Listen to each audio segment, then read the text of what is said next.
Hello বন্ধুরা, তোমরা সবাই কেমন আছো? কমেন্ট করে অবশ্যই জানিও। তাহলে put your head on my শোল্ডারের এপিসোড 12-এ আমরা দেখি ফুপেই আর ওয়াংসান লাইব্রেরিতে ছিল। তখন মোমো ওয়াংসানকে ফোন করে বলে গুয়ের জ্বর হয়েছে, ওর জন্য কী রান্না করা ভালো হবে। তখন ওয়াংসান বলে খিচুড়ি বানাও, আর রেসিপিটাও বলে দেয়। কিন্তু মোমোর কিছুই বুঝে আসে না, তাই সে বলে প্লিজ তুমি নিজে এসে আমাকে সাহায্য করে দাও না। তারপর ওয়াংসান রাজি হয়ে যায় আর ফোন রাখার পর ফুপেইকে বলে গুয়ে অসুস্থ, তুমি কি ওর বাড়ি গিয়ে দেখা করবে না? তখন ফুপেই বলে কিন্তু মোমো এখন আমার সঙ্গে দেখা করতে চায় না।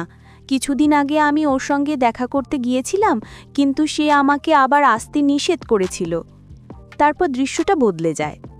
আমরা দেখি গুয়ে তার ঘরে বসে বই পড়ছে। ঠিক তখনই সেখানে মোমো আসে আর গুয়ের শরীরে তাপমাত্রা মেপে দেখে যে গুয়ের খুব জ্বর এসেছে। তখন মোমো বলে আমাদের এখনই হাসপাতালে যেতে হবে। কিন্তু এটা শুনে গুয়ে নাখুশ হয়ে যায় আর বলে আমি যাব না। তখন মোমো বলে না, এখনই চলো, হাসপাতালে যেতে হবে। এরপর দুজন টম আর জেরির মতো ঝগড়া করতে শুরু করে আর ঠিক তখনই দরজার ঘণ্টা বাজে। আমরা দেখি ওয়াংসান ফুপেইকে সঙ্গে করে এসেছে। মোমো ফুপেইকে দেখে একদমই খুশি হয় না। মোমো তখন ওয়াংসানকে বলে তুমি ফুপেইকে সঙ্গে করে কেন এনেছো? ওয়াংসান বলে আমার একটা হেল্পার দরকার ছিল। তারপর ওয়াংসান বলে তোমরা দুজন বাজারে গিয়ে জিনিসপত্র কিনে এনো, ততক্ষণে আমি ভাত ধুয়ে নিই। তখন মোমো বলে ঠিক আছে, আমি নিজেই নিয়ে আসব। আর তারপর সে সেখান থেকে চলে যায়। ফুপেইও মোমোর পিছু কিছু বেরিয়ে যায়। তারপর গুইয়ের মা মোমোকে ফোন করে বলে যখন আবহাওয়া বদলায় তখন গুয়ে খুব তাড়াতাড়ি অসুস্থ হয়ে যায়, এখনও কেমন আছে? তখন মোমো বলে ওর জ্বর হয়েছে, কিন্তু সে হাসপাতালে যেতে চায় না। তারপর গুইয়ের মা জিজ্ঞেস করে ওর তাপমাত্রা কত? তাপমাত্রা শোনার পর মা বলে ঠিক আছে, ওকে শুধু ওষুধ খাইয়ে বিশ্রাম নিতে দাও, তাহলে ঠিক হয়ে যাবে। তখন মোমো বলে তাহলে কি আমি ওকে হাসপাতালে যেতে রাজি করাতে পারি? মা হেসে বলে গুয়ে ইঞ্জেকশনকে খুব ভয় পায়, তাই সে কখনো হাসপাতালে যেতে চায় না। তারপর ফোনটা রেখে দেওয়ার পর ফুপেই মোমোর সঙ্গে কথা বলার চেষ্টা করে। তখন মোমো বলে ফুপেই, এখন আমি তোমার জন্য কিছুই অনুভব করি না। এটা শুনে ফুপেই বলে সিতুমুও, কি আমরা আবার আমাদের অতীতে ফিরে যেতে পারি? তখন মোমো বলে আচ্ছা, কিন্তু তুমি এমনটা করতে চাও কেন? আমাদের অতীতে কি কোনো ভালো স্মৃতি আছে? এরপর মোমো ফুপেইকে জিজ্ঞেস করে ফুপেই, তোমার কি ওয়াংসানকে ভালো লাগে? ফুপেই চুপচাপ বলে আমি জানি না। এটা শুনে মোমো ভীষণ রেগে যায় আর বলে তুমি কত বাজে মানুষ, যাও নরকে যাও তুমি। এই বলে সে সেখান থেকে চলে যায়। এরপরে আমরা দেখি গুয়ে ওয়াংসানের উপর খুব রকমের রেগে যায়, কারণ সে ভাবতে থাকে ওরা মোমো আর ফুপেইকে মিলিয়ে দেওয়ার জন্য এসব করছে। তাই গুয়ে ওয়াংসানকে বলেই চলে যেতে।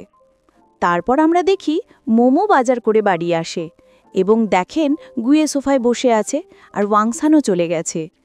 মোমো গুয়েকে বলে তুমি বাইরে কেন এসেছো? এখন কেমন লাগছে তোমাকে? আমরা দেখি গুয়ে অনেক রেগে আছে, জিজ্ঞেস করে ফুপেই কোথায়? মোমো বলে চলে গেছে। মোমো আরও জিজ্ঞেস করে ওয়াংসান কোথায়? গুয়ে বলে সেও চলে গেছে। মোমো বলে আমি তোমার জন্য কিছু নিয়ে এসেছি, আমি তোমার জন্য খিচুড়ি বানাবো। গুয়ে রেগে বলে কোনো লাগ নেই, আর সে চলে যেতে চায়। তখন গুয়ে বলে সিটুমো, যখন তুমি তোমার বন্ধুটা আনবে ততক্ষণ আগে আমাকে জানিয়ে দিও। এরপরে সে নিজের ঘরে চলে যায় আর মোমো খুবই দুঃখ পেয়ে বসে থাকে। পরের দিন সকালে আমরা দেখি গুয়ের জন্য মোমো খিচুড়ি রান্না করছিল আর গুয়ের বাইরে আসার জন্য অপেক্ষা করছিল। তারপর মোমো গুয়ের রুমে যায় আর টেম্পারেচার চেক করার অজুহাতে গুয়ের সঙ্গে কথা বলার চেষ্টা করে, কিন্তু গুয়ে বলে এর কোনো দরকার নেই। তখন মোমো বলে আমি তোমার জন্য খিচুড়ি বানিয়েছি, একটু খাবে? গুয়ে যখন খিচুড়ি খাচ্ছিল তখন মোমো বলে আজ আমি ছুটিতে আছি, লাঞ্চে কি খাবে, আমি একসঙ্গে বানিয়ে দেব। কিন্তু গুয়ে বলে কোনো দরকার নেই, যা খেতে হবে আমি অর্ডার করে নেব। গুয়ের এই কথাগুলো শুনে আমাদের মনে হয় গুয়ে এখনও রেগে আছে। গুয়ে চলে যাবার পর মোমো রেগে গিয়ে বলে তোমার সেই সিনিয়র কি তোমার এত খেয়াল রাখে নাকি? মোমোর এই কথাগুলো থেকে বোঝা যায় সে গুইয়ের সিনিয়রকে নিয়ে একটু হিংসে অনুভব করছে। এরপর দৃশ্যটা বদলে যায়। আমরা দেখি ফুপেই পরীক্ষা দিতে গিয়েছিল, কিন্তু মোমোর কথাগুলো মনে পড়ে যাওয়ার জন্য ফুপেই খুব দুঃখিত বোধ করছিল। তাই সে পরীক্ষা মাঝপথে ছেড়ে চলে যাচ্ছিল। ঠিক তখনই সেখানে ওয়াংজান এসে যায়। সে ফুপেইকে বোঝায় যেন সে পরীক্ষা শেষ করে। তারপর ওয়াংজান ফুপেইকে বলে, তুমি তোমার কপি আবার ভালো করে চেক করে নিও, আর সময় শেষ হবার আগে বাইরে যেও না, আমি বাইরে তোমার জন্য অপেক্ষা করব। তখন ফুপি হেসে বলে, তুমি তো একদম আমার মায়ের মতো, পরীক্ষা শেষে আমি তোমাকে বকবক করে বিরক্ত করব। ওয়াংসান হেসে বলে, গুড লাক, আর ফুপিকে পরীক্ষার হলে পাঠিয়ে দেয়। তারপর আমরা দেখি ফুপেই মন দিয়ে পরীক্ষা দিচ্ছে, ওয়াংসানের কথা মনে করে নিজের কপি রিচেকও করে নিচ্ছে, আর একদম শেষে গিয়ে নিজের উত্তরপত্র জমা দেয়। পরীক্ষা শেষ করে বাইরে আসার পর ফুপেই ওয়াংসানের সামনে এসে নিজের মনের কথা বলে ফেলে। ওয়াংসান অবাক হয়ে জিজ্ঞেস করে, তুমি কি সত্যিই সিরিয়াস? ফুপেই বলে, হ্যাঁ আমি সিরিয়াস, তুমি কি সবসময় আমার পাশে থাকবে? এই কথা শুনে ওয়াংসান কিছুই বলে না, শুধু চুপচাপ বসে থাকে। তখন ফুপেই নিচ থেকে একটা ছোট পাথর তুলে বলে, যদি তুমি আমাকে রিজেক্ট করো তাহলে আমি নিজেকেই আঘাত করব। এটা শুনে ওয়াংসান বলে, আমিও তোমাকে পছন্দ করি। আর এরপর দুজনকে একসাথে খুবই মিষ্টি আর সুন্দর লাগছিল। তারপর দৃশ্যটা বদলে যায়। আমরা দেখি মোমো জুস প্রজেক্টে কাজ করছিল। তারপর মোমো জুসের ক্যান দিয়ে আওয়াজ করতে থাকে, যেন আওয়াজ শুনে গুইয়ি বাইরে আসে। কিন্তু গুইয়ি একদমই বাইরে আসে না। তারপর মোমো আবার আওয়াজ করতে করতে জল খেতে থাকে। ঠিক তখনই গুইয়ি বাইরে আসে জল খাওয়ার জন্য। মোমো তখন একদম চুপচাপ গুইয়ির দিকে তাকিয়ে থাকে, কিন্তু গুইয়ি মোমোকে সম্পূর্ণ এড়িয়ে গিয়ে শুধু জল খায় আর আবার নিজের রুমে ফিরে যায়। এটা দেখে মোমো বেশ চিন্তিত হয়ে পড়ে।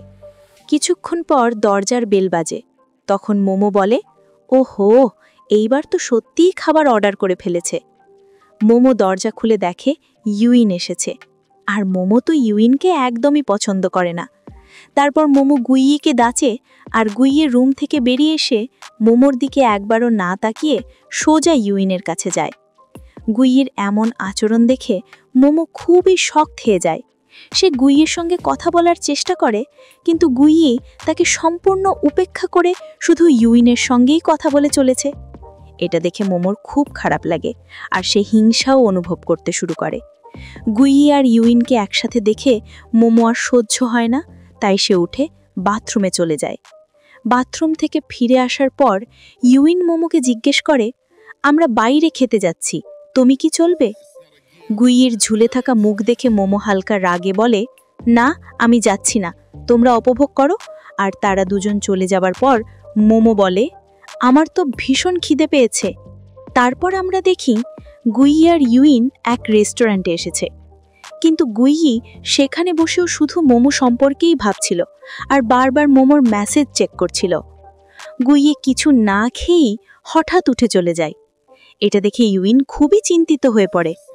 এদিকে মোমো যখন বাইরে আবর্জনা ফেলতে যাচ্ছিল, তখন গুইয়িকে দেখে বলে, এত তাড়াতাড়ি ফিরে এলে, একটু বসে কথা তো বলা উচিত ছিল।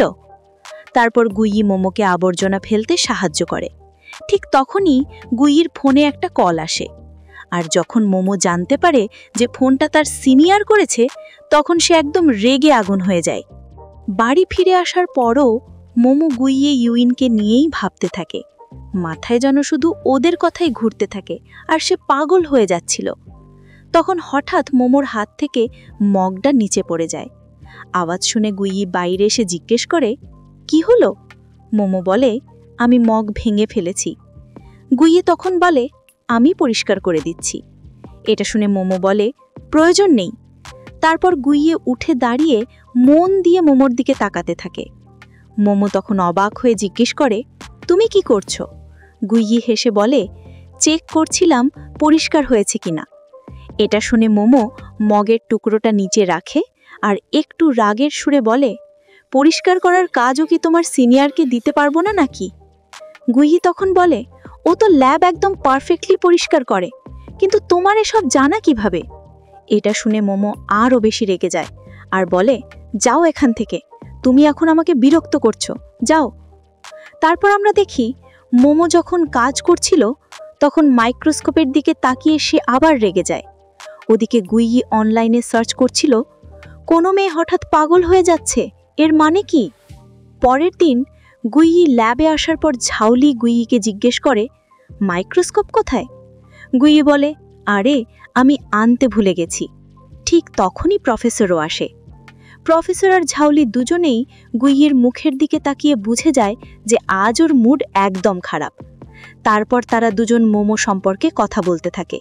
ঠিক তখনই ইউইন ল্যাবে ঢোকে, আর তাকে দেখে ঝাউলি আর প্রফেসর দুজনেই চুপ করে যায় আর কাজ করার ভান করতে থাকে। তারপর ঝাউলি ইউইনকে বলে, গুইয়ি মাইক্রোস্কোপ আনতে ভুলে গেছে। তখন ইউইন অবাক হয়ে বলে, কিন্তু মাইক্রোস্কোপ তো টেবিলের ওপরেই রাখা ছিল, কিভাবে ভুলে গেলে? এটা শুনে প্রফেসর আর ঝাউলি দুজনেই চমকে ওঠে। কিছুক্ষণ পর ইউইন বাইরে চলে গেলে প্রফেসর সুযোগ দেখে গুইয়িকে জিজ্ঞেস করে, ইউইন কি তোমার বাড়িতে এসেছিল? আর মোমো এই ব্যাপারে জানে কি? গুইয়ি তখন বলে, হ্যাঁ। এটা শুনে প্রফেসর বলে, রে, তাহলে তো মোমো নিশ্চিতভাবে জেলাস হয়ে গেছে। তারপর আমরা দেখি মোমো আর মেংলু লাইনে দাঁড়িয়েছিল। ঠিক তখনই সেখানে ইউইনও এসে যায়।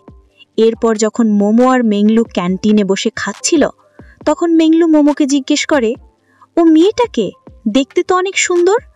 মোমো বলে, ও গুইয়ের সিনিয়র, দুজনেই একসাথে ল্যাবে কাজ করে।